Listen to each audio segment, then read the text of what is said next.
ভারতকে হারাতে মরিয়া চীন, কন্ডোমের দাম বাড়িয়ে দিল শি জিনপিং সরকার। কি শুনে অবাক লাগছে তো? হু হু করে কমে যাচ্ছে চীনের জনসংখ্যা। এক সময় যেখানে ধারাবাহিকভাবে জনসংখ্যার নিরিখে শীর্ষে থাকতো চীন, সেখানে 2024 সালে চীনকে টপকে যায় ভারত। ভারতে জনবিস্ফোরণ, চীন তখন খুঁজছে জনসংখ্যা হ্রাসের সমাধান। কন্ডোমের দাম বাড়িয়ে তাই দেশের নাগরিকদের সন্তান উৎপাদনে উৎসাহ দিচ্ছে চীন। নতুন বছর থেকেই কন্ডোমের উপরে 13% কর আরোপ করছে চীন সরকার।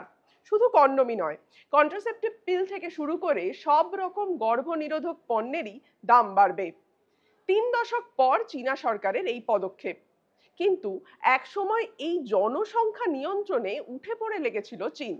এক সন্তান নীতি মেনে কোনো দম্পতি একটির বেশি সন্তান নিতে পারতেন না। সেটা কোভিড অতিমারি পরিস্থিতির আগের কথা। 2016 সালে এই নীতি তুলে নেওয়া হয়। কোভিড কালের পর জীবনযাপনের খরচ বেড়েছে।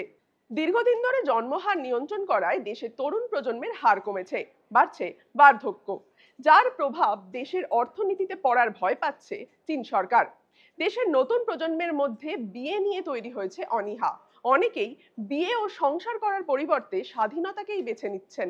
2024 সালে সেই দেশে মাত্র 9.54 মিলিয়ন শিশুর জন্মের তথ্য রেকর্ড হয়েছে, যা অতীতের অন্যান্য বছরগুলির তুলনায় নজিরবিহীনভাবে কম। জানা গিয়েছে চীনে শিশুদের পড়াশোনা, ভরণ পোষণের খরচও অনেকটাই বেড়েছিল গত এক দশকে। তা সন্তানের জন্ম না দেওয়া প্রভাবিত করে নতুন প্রজন্মকে। ইতিমধ্যেই চলতি বছরের জানুয়ারি মাস থেকে চীন সরকার সিদ্ধান্ত নিয়েছে, কোনো দম্পতির সন্তান হলে তারা সন্তানের জন্য বছরে 3600 ইউয়ান বা ভারতীয় মুদ্রায় 45,735 টাকা করে পাবেন। সন্তানের 3 বছর বয়স পর্যন্ত প্রতি বছর তাদের এই নগদ দেবে সরকার। 3টি সন্তানের জন্য তারা এই নগদ অর্থ পাবেন।